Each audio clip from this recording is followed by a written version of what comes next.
दोस्तों आज है 10 अगस्त और आज के करंट अफेयर्स को एमसीक्यू के थ्रू डिस्कस करते हैं। तो पहला question, quit India movement was launch in response of.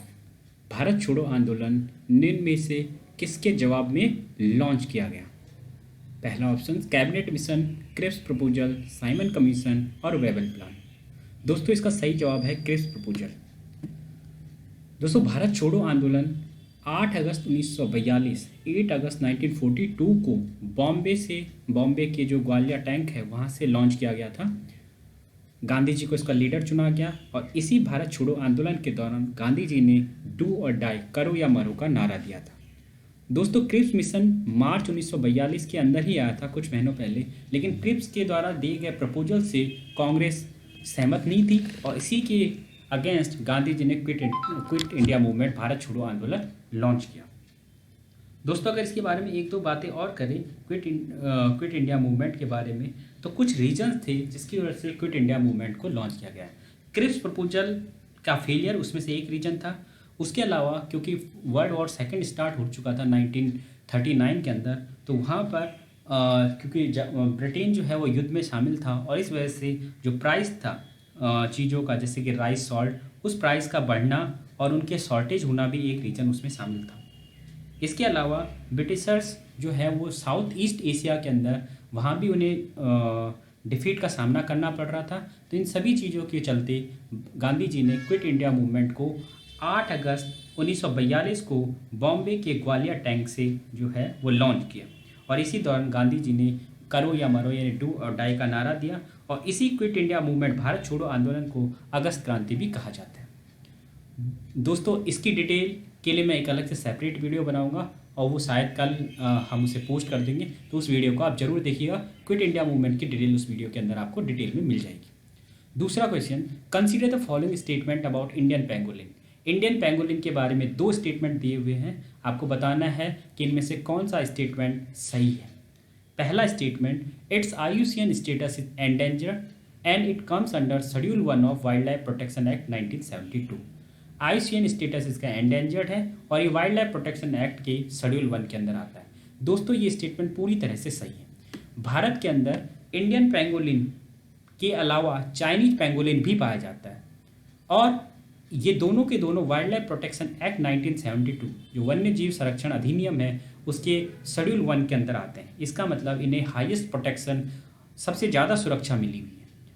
IUCN के अंदर इसका स्टेटस इंडियन पेंगोलिन का एंडेंजर्ड है और साथ में आप चाइनीज पेंगोलिन का भी ध्यान रखिएगा, चाइनीज पेंगोलिन क्रिटिकली एंडेंजर्ड है, लेकिन वाइल्ड लाइफ प्रोटेक्शन एक्ट के दोनों ही शेड्यूल 1 के अंदर आते हैं। दूसरा statement, it is hunted for it scales and which is use in Chinese medicine. दोस्तों इसकी हंटिंग का सबसे बड़ा रीजन, मीट के लिए इसकी हंटिंग की जाती है, इसके शरीर पर जो स्केल्स होते हैं उनके लिए इसकी हंटिंग की जाती है और इनका उपयोग चाइनीज मेडिसिन बनाने के लिए किया जाता है। तो ये दोनों ही स्टेटमेंट सही हैं, इसलिए इसका जवाब हो जाएगा बोथ 1 और 2, दोनों ही कथन इसके सही। Question number 3, Indian society of oriental art is created by. Indian society of oriental art किसने क्रिएट की? नंद बोस, अविंद्रनाथ टैगोर, रविंद्रनाथ टैगोर और इनमें से कोई। दोस्तों इसका सही जवाब है अविंद्रनाथ टैगोर। अविंद्रनाथ टैगोर रविंद्रनाथ टैगोर के नेफ्यू थे, भतीजे थे और इन्होंने ही Indian society of oriental art को क्रिएट किया। दोस्तों ये बंगाल स्कूल ऑफ आर्ट के प्रोमिनेंट आर्टिस्ट थे, एक पेंटर भी हैं। इनकी जो फेमस पेंटिंग है सबसे ज़्यादा प्रचलित भारत माता, आप याद रखिएगा। इसके अलावा जब शाहजहाँ बीमार थे, बनने वाले थे, तो उस वक्त इन्होंने पेंटिंग बनाई थी द पासिंग ऑफ शाहजहाँ, पर आप माई मदर भी इनकी एक पेंटिंग है। तो आप ध्यान रखिएगा, भारत माता इनकी बहुत ही फेमस पेंटिंग थी अविंद्रनाथ टैगोर की और इन्होंने Indian society of oriental art को क्रिएट किया और बॉम्बे जो आपका बॉम्बे स्कूल ऑफ आर्ट है उसके ये प्रोमिनेंट आर्टिस्ट थे। चौथा question, Arakunomics was recently in news, it is related to. Arakunomics हाल ही में समाचारों में था, ये किससे रिलेटेड है? हैवी फ्लड से, कोविड-19 की वैक्सीन से और बी ऑप्शन है इंटीग्रेटेड। ये एक तरह का इंटीग्रेटेड इकोनॉमिक मॉडल है जो एंश्योर करता है फार्मर के प्रॉफिट को और साथ के साथ कंज्यूमर्स को क्वालिटी एंश्योर करता है। दोस्तों इसका जवाब बी सही है। अराकोनॉमिक्स ये एक तरह का इकोनॉमिक मॉडल है जिसके तहत फार्मर के प्रॉफिट को भी एंश्योर किया जाता है और साथ ही साथ ये भी ध्यान रखा जाता है कि फार्मर के प्रॉफिट के साथ साथ कंज्यूमर्स को क्वालिटी भी एंश्योर हो। दोस्तों ये इसलिए चर्चाओं में रहा क्योंकि अभी एक अमेरिकी संस्था जिसका नाम है रॉकफेलर फाउंडेशन, उसने नांदी फाउंडेशन जो हैदराबाद का एक नॉन प्रॉफिट ऑर्गेनाइजेशन है उसको टॉप 10 विजनरीज के अंदर शामिल किया और उसे the food system vision 2020 prize से नवाजा। ध्यान रखिएगा दोस्तों कि the food system vision 2020 prize Naandi foundation को दिया गया। और क्यों दिया गया? इसी अराकोनॉमिक्स के लिए। अराकोनॉमिक्स एक तरह का फूड सिस्टम है जो कि ये इंश्योर करता है कि फार्मर को भी प्रॉफिट हो। और ध्यान रखिए दोस्तों, ये अराकू जो है, अराका एरिया जो है, ये ऐसा एरिया जो कॉफ़ी के लिए मशहूर है। तो यहाँ पर एनवायरनमेंट का भी ध्यान रखा जाता है, डाइट का, इकोनॉमिक्स का, कल्चर का। ध्यान रखिए, आप फार्मर का मतलब आप न केवल डाइट का ध्यान रख रहे हैं बल्कि आप एनवायरनमेंट को भी प्रोटेक्ट कर रहे हैं रीजनरेटिव एग्रीकल्चर के through. So Arakunomics is related to farmers, related to the regenerative agriculture. और नांदी फाउंडेशन जो है हैदराबाद का, उसको जो फूड प्राइज है उस फूड प्राइज विजन 2020 के अवार्ड से नवाजा गया। पांचवा सवाल, who was the designer of the Indian national tricolour? जो भारतीय तिरंगा है उसका डिजाइनर कौन है? हंसराज, पिंगली वेंकैया, महात्मा गांधी या इनमें से कोई नहीं? दोस्तों इसका सही जवाब है पिंगली वेंकैया। पिंगली वेंकैया को आप झंडा वेंकैया भी कह सकते हैं। आंध्र प्रदेश में इनका जन्म हुआ था और यही वो शख्स थे जिन्होंने भारतीय तिरंगे, जो कि आप देखने को मिल रहा है, उस भारतीय तिरंगे का डिज़ाइन फाइनल किया था। 1931 में इंडियन नेशनल कांग्रेस ने इसे अडॉप्ट कर लिया था। So Pingali Venkaiah Indian national tricolour जो है इन्होंने डिज़ाइन किया था। छठा क्वेश्चन, काउकास 2020 एक military exercise will be held in. Kavkaz 2020 जो मिलिट्री एक्सरसाइज है ये कहाँ होगी? दोस्तों काउकास 2020 अगले महीने रसिया के अंदर हेल्ड होने वाली है और इंडिया भी इसके अंदर पार्टिसिपेट करेगा। तो ये रशियन कमांड पोस्ट की एक एक्सरसाइज है जिसमें इंडिया भी पार्टिसिपेट करने वाला है। नाम ध्यान रखिएगा, काउकास 2020। अगला question, one country two system is related to which country? एक देश दो सिस्टम, ये किस कंट्री से रिलेटेड है? दोस्तों बड़ा फेमस क्वेश्चन था और ये चाइना से रिलेटेड है। दोस्तों अगर आपको चाइना के बारे में पता होगा तो चाइना के दो स्पेशल एडमिनिस्ट्रेटिव रीजन है SAR, एक आपका हांगकांग और दूसरा आपका मकाऊ। हांगकांग और मकाऊ चाइना के स्पेशल एडमिनिस्ट्रेटिव रीजन है। इससे पहले अगर इन दोनों के हिस्ट्री की बात करें तो हांगकांग 1997 तक 1997 तक यूके का जो है वो कॉलोनी हुआ करता था और ऐसे ही मकाऊ जो है वो 1999 तक पुर्तगीज जो है पुर्तगाल जो है उसकी कॉलोनी हुआ करता था। पर 97 के अंदर यूके ने हांगकांग और 99 के अंदर पुर्तगाल ने मकाऊ को चाइना को सौंप दिया, लेकिन इन शर्तों के साथ कि वहाँ पर जो है वो सिस्टम अलग चलेगा, ज़्यादा डेमोक्रेटिक होगा, ज़्यादा फ्लैक्सिबिलिटी होगी। क्योंकि चाइना अभी कुछ नए रूल्स जो है, कुछ नया जो एक्ट है वो हांगकांग के अंदर पास करने की कोशिश कर रहा था और अपना कम्युनिस्ट पॉलिसीज़ है उनको हांगकांग के ऊपर थोपने की कोशिश कर रहा था। इसलिए वहाँ पर काफ़ी ज़्यादा वहाँ पर विरोध हुआ इस चीज़ को लेकर के, इसलिए ये चर्चाओं में रहा। तो आप ध्यान रखिएगा, one country two system China से रिलेटेड है और दो अलग से जो एडमिनिस्ट्रेटिव रीजन है चाइना के, हांगकांग और मकाऊ। मकाऊ के बारे में आप सभी को पता होगा कि इसकी जो इकोनॉमी है वो पूरी तरह से कसिनो बेस्ड है। आठवां सवाल, consider the following statement about agriculture infrastructure fund. Agriculture infrastructure fund के बारे में 3 स्टेटमेंट दिए गए हैं, आपको बताना है कि कौन सा स्टेटमेंट इनमें से सही है।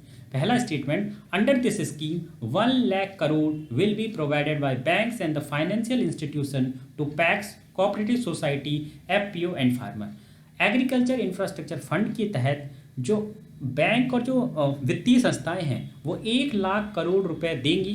किस किस को? फार्मर प्रोड्यूस ऑर्गेनाइजेशन को, प्राइमरी एग्रीकल्चर कोऑपरेटिव सोसाइटीज़ को और फार्मर को। ये कथन बिल्कुल सही है, आप अमाउंट ध्यान रखिएगा दोस्तों। एग्रीकल्चर इंफ्रास्ट्रक्चर फंड के तहत 1 लाख करोड़ रुपए बैंक और फाइनेंशियल इंस्टीट्यूशन जो है वो फार्मर और उससे रिलेटेड जो कोऑपरेटिव सोसाइटीज़ हैं उनको देंगे। पहला स्टेटमेंट पूरी तरह से सही है। दूसरा statement, the scheme shell provide a medium and long term debt financial facility. ये भी बिल्कुल सही है दोस्तों। इस एग्रीकल्चर इंफ्रास्ट्रक्चर फंड के अंदर मीडियम और लॉन्ग टर्म की डेट फाइनेंसिंग होगी।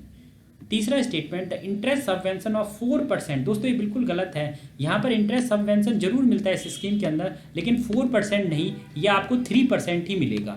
तो ये 3% का जो है इंटरेस्ट सबवेंशन देता है पर एनम, लेकिन उसके अंदर भी लिमिट है 2 करोड़ की। तो तीसरा स्टेटमेंट यहाँ पे गलत हो जाएगा, पहला और दूसरा सही है। और सबवेंशन जो है इंटरेस्ट में जो छूट है वो 3% की है पर एनम, उस पर भी 2 करोड़ की सीलिंग है। दोस्तों एक चीज़ और ध्यान रखिएगा इसके अंदर कि इसके अंदर जो क्रेडिट है उस क्रेडिट को क्रेडिट गारंटी का भी कवरेज होगा, और उस क्रेडिट गारंटी कवरेज की जो वहाँ पर जो चार्ज होगा वो सरकार उसको क्या करेगी, पे करेगी, सरकार उसे प्रोवाइड करेगी। एक चीज़ और, ये स्कीम दोस्तों 10 सालों के लिए आपकी ऑपरेशनलाइज रहेगी, 2020 से लेकर के और 2020 से लेकर के 2029 के फाइनेंशियल ईयर तक ये चलेगी। तो इसलिए इसका जो पहला और दूसरा स्टेटमेंट है बिल्कुल सही है, 10 साल के लिए ऑपरेशनलाइज होगी 1 और 2, तो आपका ऑप्शन ए बिल्कुल सही हो गया। 3% का इंटरेस्ट सबवेंशन है और ये 10 साल के लिए ऑपरेशनलाइज होगी। 9वां और आज का आखिरी सवाल, which of the following statement is are correct about pyrolysis. Pyrolysis के बारे में कौन से स्टेटमेंट ठीक है।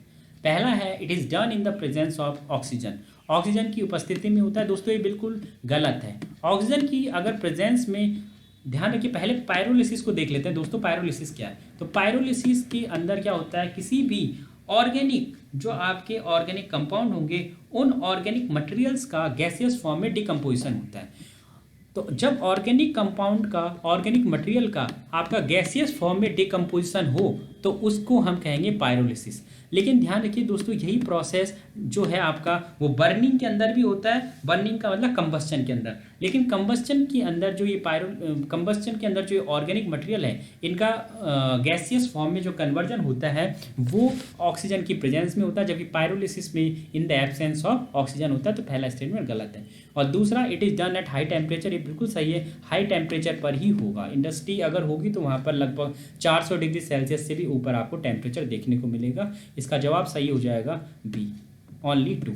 तो ध्यान रखिएगा दोस्तों pyrolysis in the absence oxygen की अनुपस्थिति में होगा और हाई टेम्परेचर पर होगा। एक चीज़ और दोस्तों, क्योंकि ये आपके ऑर्गेनिक मटेरियल को जो है आपके यानी कार्बनिक मटेरियल को जो है गैसेस फॉर्म में बदल रहा है पायरोलिसिस, तो इसके साथ ये भी ध्यान रखिएगा कि ये न केवल डिकम्पोजिशन के काम आता है बल्कि ये सेग्रीगेशन के भी काम आता है। तो जैसे कि आपके व्हीकल्स के टायर होंगे, उन व्हीकल्स के टायर का भी पायरोलिसिस किया जाता है ताकि उसमें से जो काम की चीज़ें वो अलग हो जाए और बाकी या फूड के अंदर भी होता है, फूड से अगर ऑयल वगैरह आपको ऑब्टेन करना हो तो वहाँ भी पायरोलिसिस किया जा सकता है। तो पायरोलिसिस आपका जो है वो हाई टेम्परेचर पर होता है और in the presence of oxygen नहीं, in the absence of oxygen होता है। ये चर्चाओं में इसलिए रहा क्योंकि पीपीई किट और उनका डिस्पोजल चर्चाओं में था, इसलिए आप इस प्रोसेस को ध्यान रखिएगा।